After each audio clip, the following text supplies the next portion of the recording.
This is Ishinryu for life. Hi, and I'm back. It's been a few years.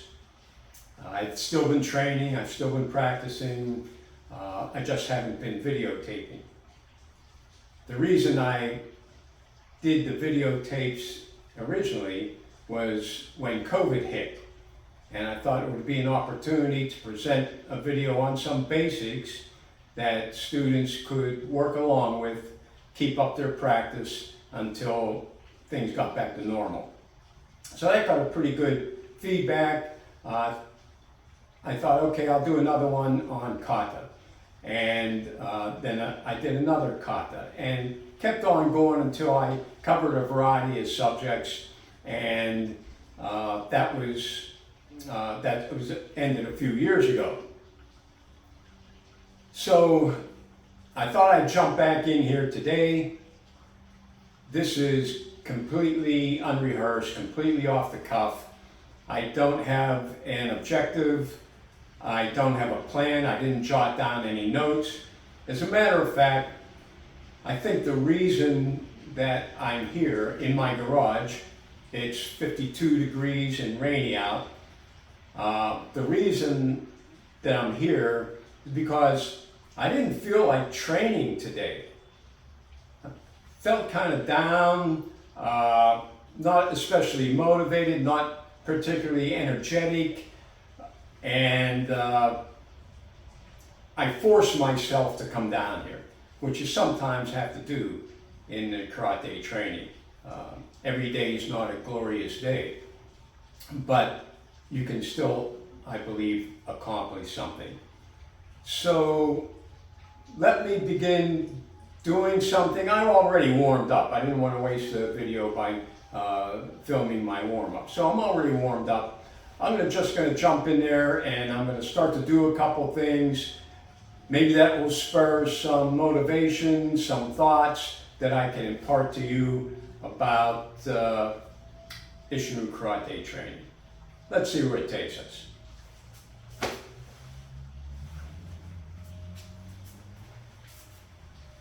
I think initially I should say, when I put on this uniform, things change. I'm already feeling a change in my attitude. I think it's important to wear a gi. It puts you in touch with your tradition. You can train without a gi for sure, but it tunes me into my history, my past, my connections with my instructor, my fellow students, and in some way connects me to Okinawa and the overall practice of karate and the philosophy behind it. So as soon as I put my gi on, things begin to change. It's important.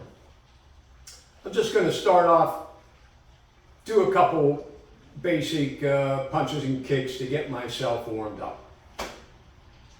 So I'll begin with a little bit of chart one. No explanations needed, I don't think. Form, most important.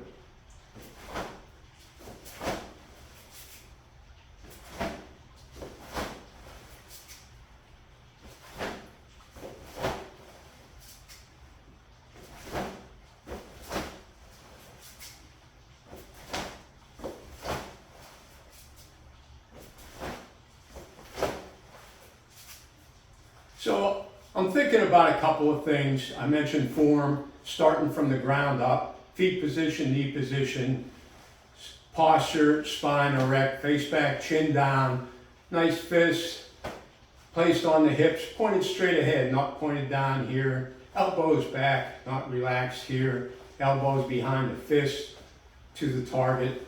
I'm trying to relax and focus, relax and focus.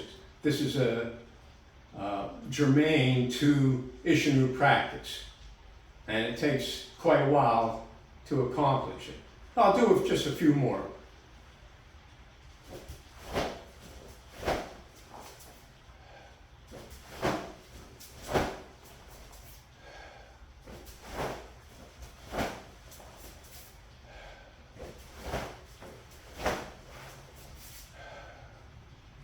Just like to mention, I've noticed in all my other videos, when I make a fist, my right thumb is kind of hanging out there.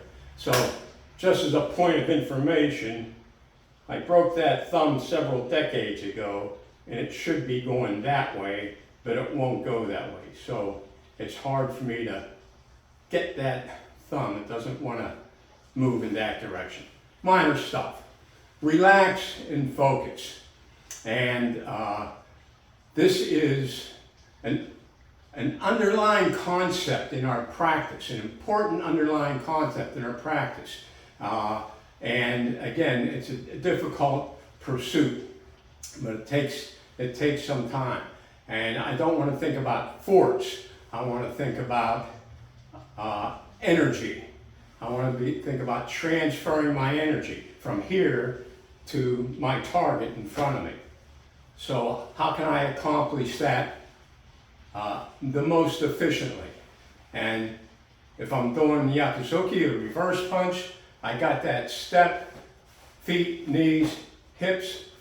I pull that up. I pull my hand back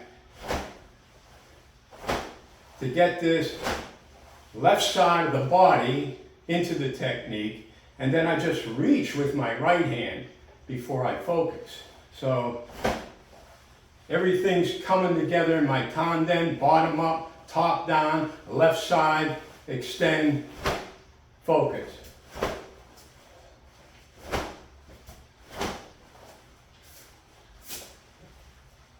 Now, the snap punch. It's a hallmark of Ishinryu karate. And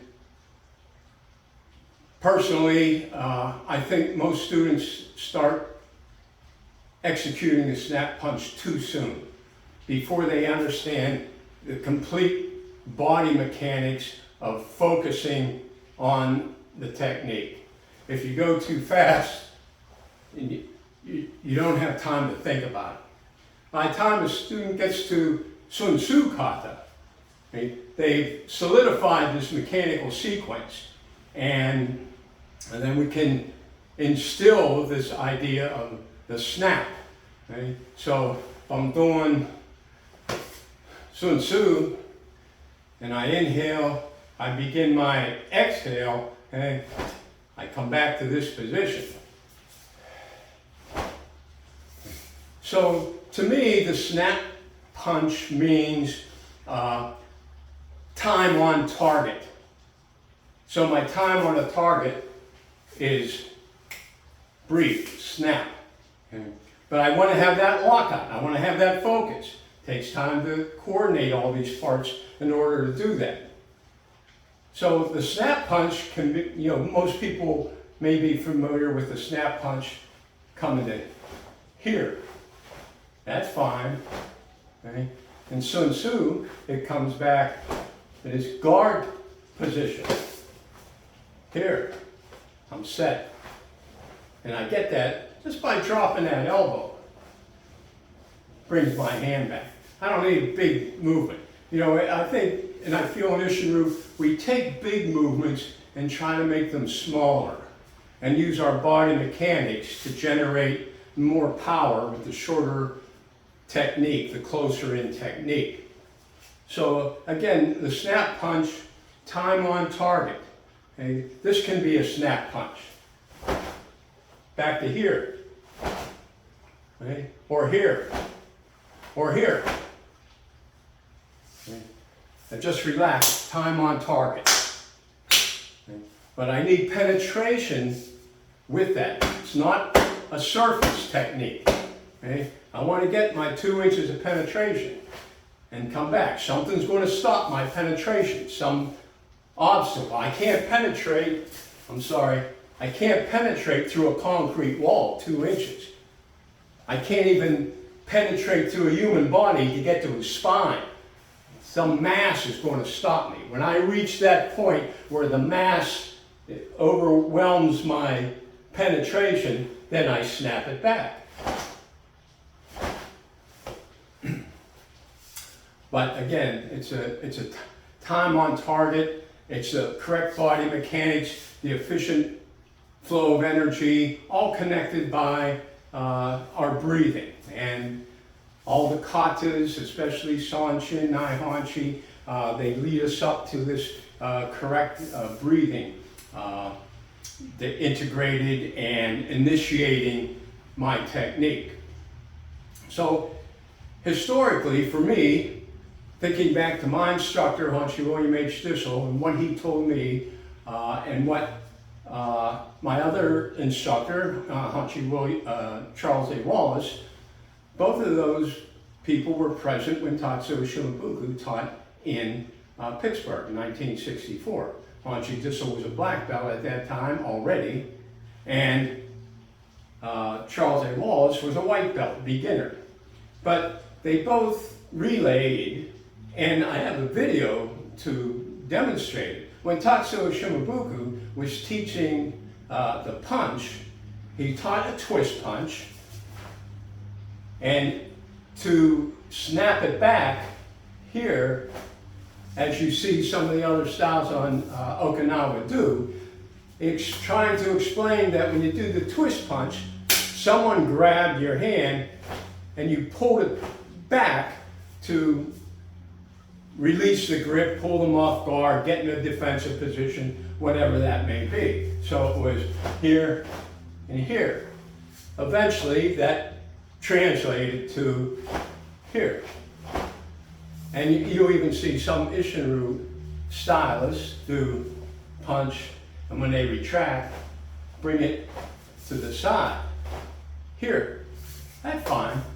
That's fine. We're, like I said, the snap punch can come back anywhere. It's the time on target. Okay.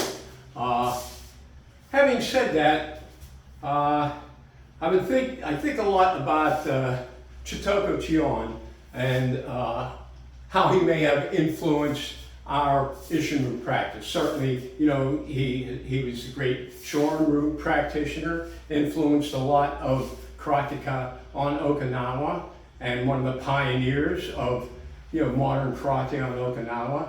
Our practice is, you know, mainly Shorin-Ryu with some Goju-Ryu thrown in there. So I've been thinking about Chion, and you know, the description of him, he was small, light, and he used agility, quickness, mobility in his karate execution. So I think that is an important aspect to consider when we're doing our Ishinryu karate. And I know for myself, I have a tendency to try to overpower, you know, more like the Goju power into my techniques. And, you know, that's kind of my nature, but I've also been trying to incorporate more of the Shorin philosophy. Move fast, move quick, get in, get out, get the job done. So I'm going to do a Seishan kata and try to do it a little differently than I may normally do it, but trying to inject that Shorin-Ryu, that Chion philosophy of fast, agile, powerful, focused technique. Get that snap going.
That actually feels a little uncomfortable to me.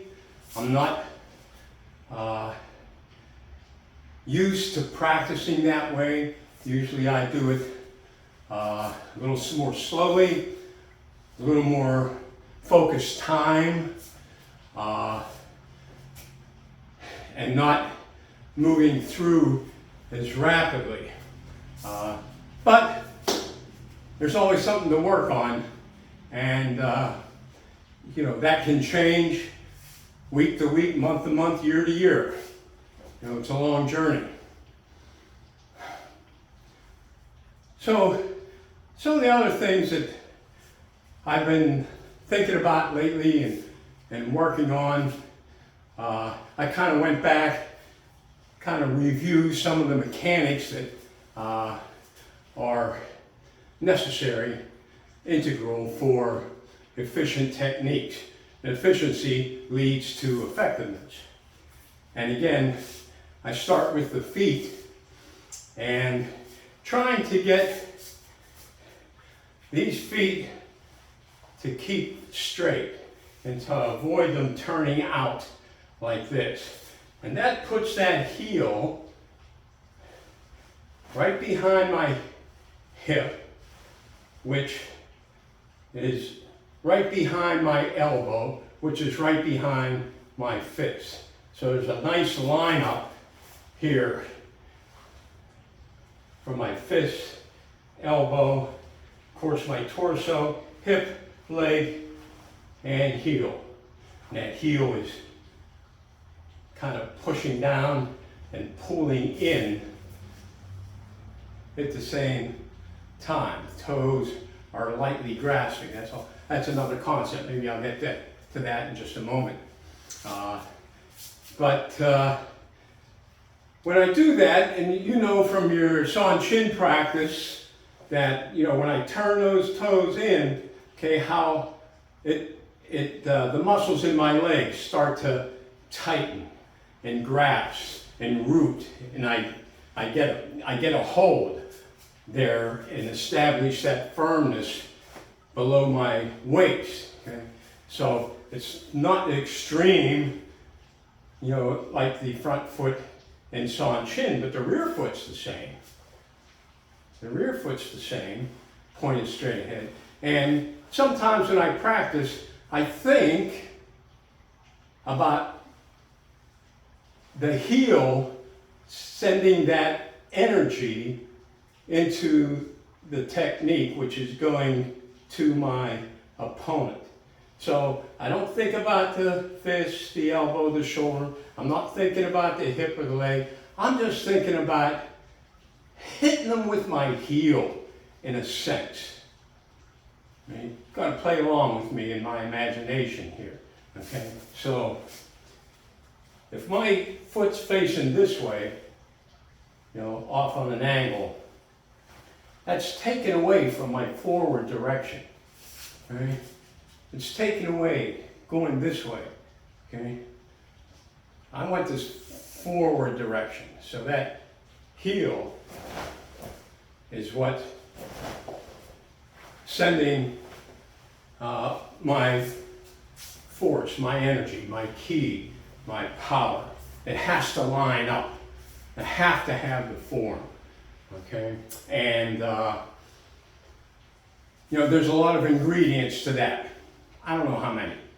A dozen, 15, 20 different ingredients that I want to put in. You know, feet, heels, toes, knees, what are the knees doing? What's the pelvis doing? You know, the abdominals, transverse ab, you know, shoulders, hips, bicep, tricep, forearm, fist. You know, there's so many. Retraction, breathing, thinking, focusing. So I'm always trying to include all these ingredients. Okay? And they're like checkpoints. We had a seminar a couple weeks ago here in Vancouver, Washington, and one of the things I kept mentioning was we have these different checkpoints when we're practicing our basic techniques. And I call them advanced basics, because if you take a white belt and you teach him 6 checkpoints, feet, knees, posture, okay, fist, extension. Okay. Then you add another one. Point your toes in a little bit. Pull your knees out a little bit. Pull your pelvis up. Pull your shoulders out, etc., etc., etc. Okay. So you're adding some more checkpoints. So the white belt has 6 checkpoints. The black belt may have 26 checkpoints. In between, green belt, a dozen, brown belt, 15, 18. So even though we're all doing the same basic, you can be sure that the advanced belts, the black belts, doing them a lot differently than the white belt. The white belt very much one-dimensional, almost like a cardboard character. There's no dimension, there's no density, there's no depth. Okay? Through all these nuance, through all these checkpoints, we create depth in our mechanical execution. And that depth helps increase efficiency and lead to effectiveness. So that's what I mean when I say advanced basics. You can set all the students up from white belt to black belt, all doing the same technique. But each one of them, as they advance in rank, has a lot more to cover and a lot more to include to improve their effectiveness than the white belt, yellow belt, green belt, whatever. Important to keep working those basics in some fashion to include those checkpoints so that you develop that habit, that conscious reflex, that muscle memory, the inclusion of all these items help make you a better karateka. So I said I was going to mention about the toes a bit. And if I'm in the Seishan stance and I got the feet pointed straight, Tatsuo Shimabuku told my instructor, railroad track, same, okay? Put your feet on track. And I mentioned about the heel, okay? Now I want to mention about the toes, the front toes, okay? When I'm set, another term Tatsuo Shimabuku is set. You come on, you're ready, okay? I'm set, I got firm on the ground. When I initiate my technique, okay, especially from a reverse foot position, okay, I want to grab with my toes, okay?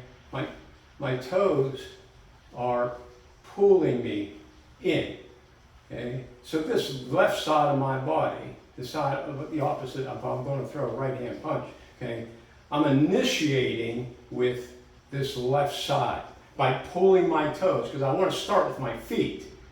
Everything starts with the feet. So beginning that grab with my toes, and I'm pulling with my hand, okay? And I'm bringing this left side of the body into the technique. Then this right side of the body just follows while I'm reaching and relaxed with the technique, and then my heel pushing into the ground. So I get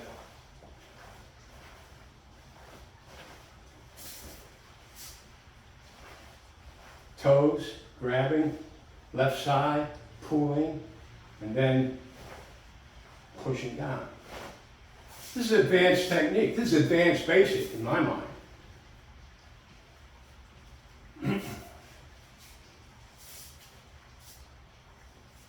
So something that we can do in conjunction with that is a technique we do out of Seishan Kata, okay, where we punch, okay, and then I'm going to pivot my rear foot and execute sidewalk. Okay. So from here, I'm in Seiyujin stance. Okay. From here, I'm going to begin this left side pulling. Okay. And then as I pivot back,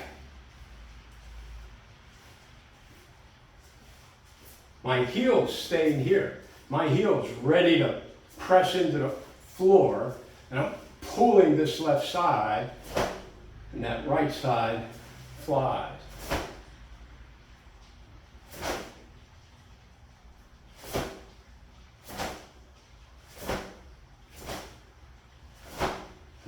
thinking about hitting with that heel. Everything's lined up on this side. It's a great exercise, technique to practice. So, if you're an advanced student, you can start to incorporate some of these ideas. And I've always kind of had the idea that I don't have to go elsewhere. I don't have to look outside for a way to advance my technique. Okay, the Ishinryu karate, I feel that we have everything that we need to be effective karateka, to practice an art wholeheartedly, and to be effective in our practice. But we have to pay attention to the little things. And you have to dig a little deeper. We have to create some depth. We have to create some dimension.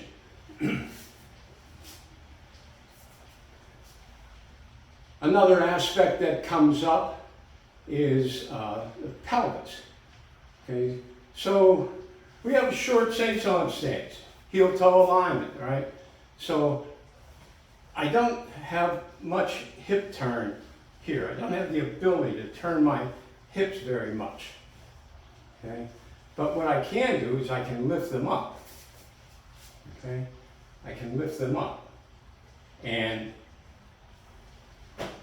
solidify this lower torso, this pelvic area, the pelvic floor under here, and drawing up from the bottom, pulling down from the top.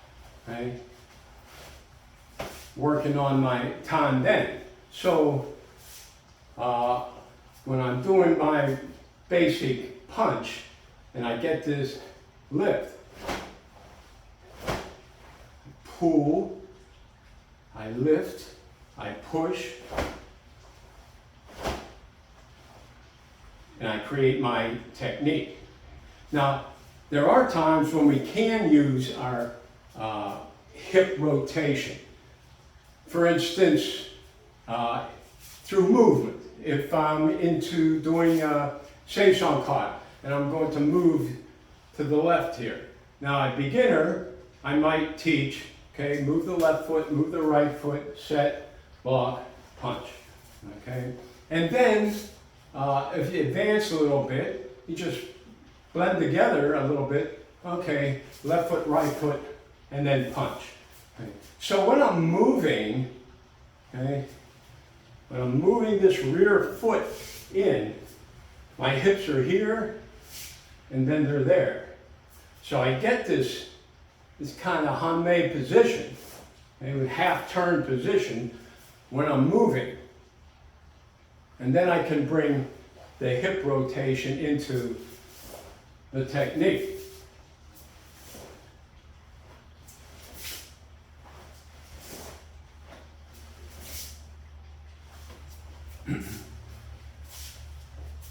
But for our straightforward seisson to seisson to seisson stance, I don't have much opportunity to do that. And this exercise that we just did, where I'm here, I'm in this seiyujin, now my hips are facing this way, half facing. As I pivot back to seisson, now my hips are facing square toward my target, here to here. So here I get an opportunity to bring that hip rotation into it, along with the lift that I can get right from my seisson stance. So they combine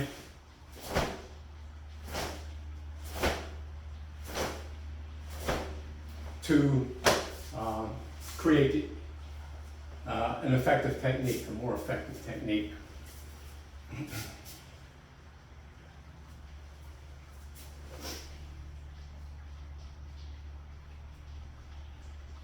One of the things that always struck me, I've seen many videos I've seen all the videos, I think, of Tatsuo Shimabuku. And the thing that strikes me most about him when he's demonstrating his kata is number one, his relaxation. Very relaxed, but solid. His core is solid. Okay? His kicks are the fastest kicks you'd ever see. That front snap kick, binding speed. And the same with his other techniques, punches and blocks. Helps prove the point to me that relaxation is critical to gain speed. And that involves a letting go. I'm still working on that.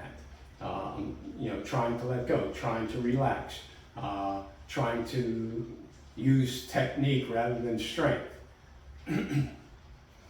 And I had read, similarly with Chitoko Chion, how fast his kicks were, how agile he was in his movement, how relaxed he was. Being a slight person, he wasn't going to stand toe to toe with a bigger guy. He's in and out. And some of his quotes was, you only take 3 steps, okay? Then that's the most you want to take in any one direction. Then you gotta change up, you gotta move, okay? I appreciate that kind of agility, that kind of, strike and recover, in and out. Especially, and this is what I learned in my earliest days of karate, karate is for fighting against more than one opponent. That's why we don't wrestle, that's why we don't grapple. I mean, we have it, but we can't lose sight of the fact that we may be faced with multiple opponents. How do you train for that? Well, you use your agility and mobility. You strike, recover, go to another direction. One of the things that karate teaches us through the kata, believe it or not, is awareness. Oh, I'm doing seiso, I'm moving in 4 directions. Person front, back, side to side. Okay?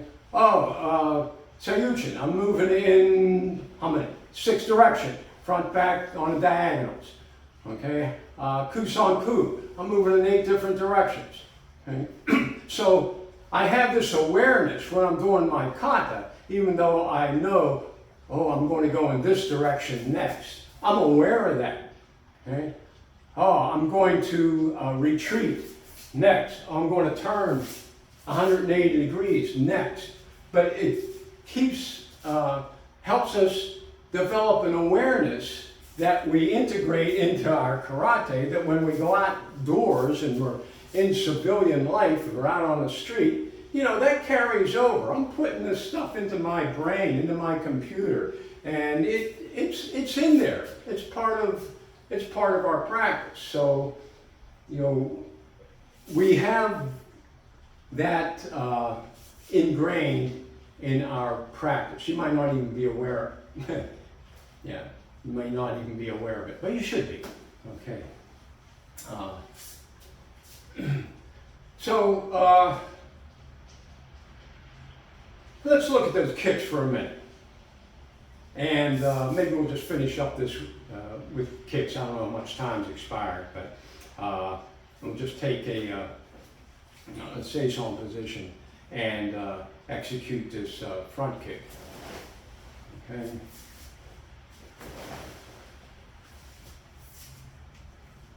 So it's low, it's fast, it's to a vulnerable target. I can maintain my balance.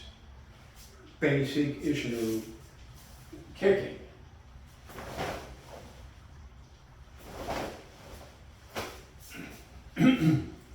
So, I learned both ways. Some people learn your foot position here when you kick, or your foot position there when you kick. I prefer the latter myself. Of course, toes back, ball of foot. One thing not to forget is that this strike doesn't have to be powerful if I'm going to the testicles. All it takes is that flick to your testicles and it's going to stop you. Okay? So it doesn't have to have that penetrating, powerful, killer technique. If you focus on the target and you recover, you're quick, then you're ready for the next technique. So right here,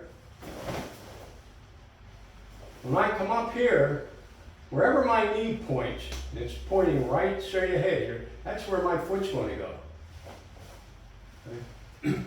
Now, of course, there's different kind of front kicks, I know, but this is the basic issue. This is our practice. Okay. This is our elementary practice. So the other idea is that we don't move. Okay? I want head still, shoulders still, hands still.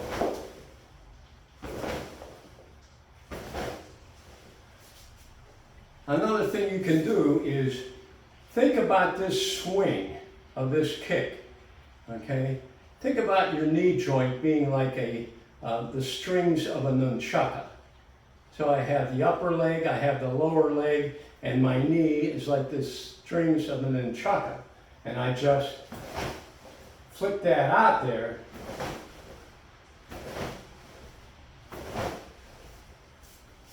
Relaxation, speed, focus, effectiveness.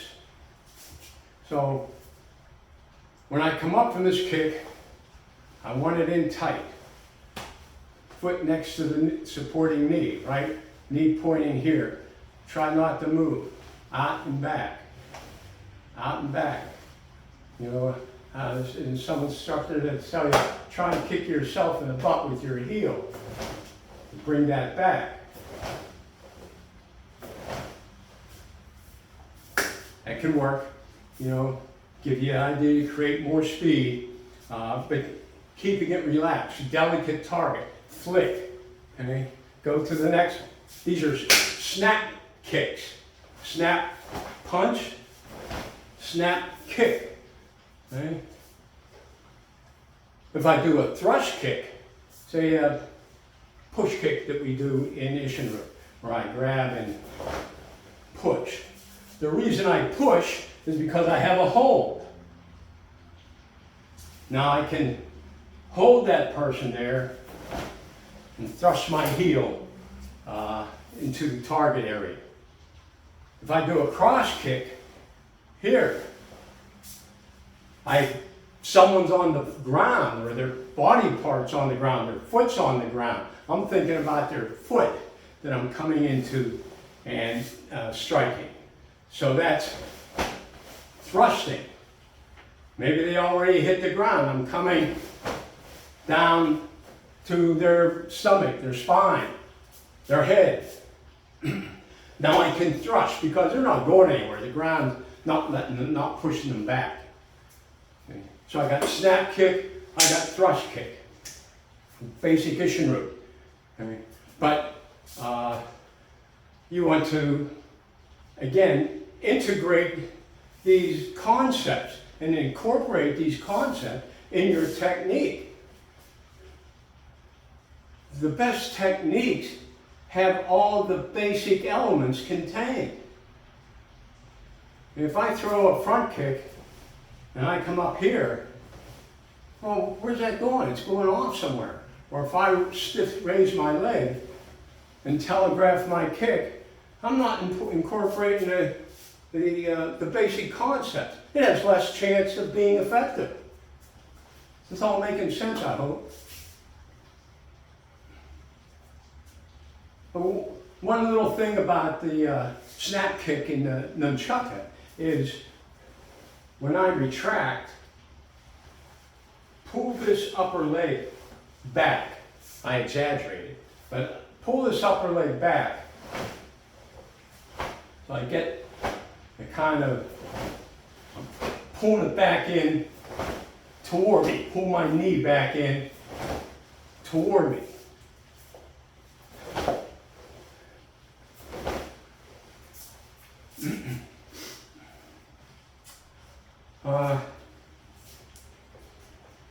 Okay, I think that's basically it.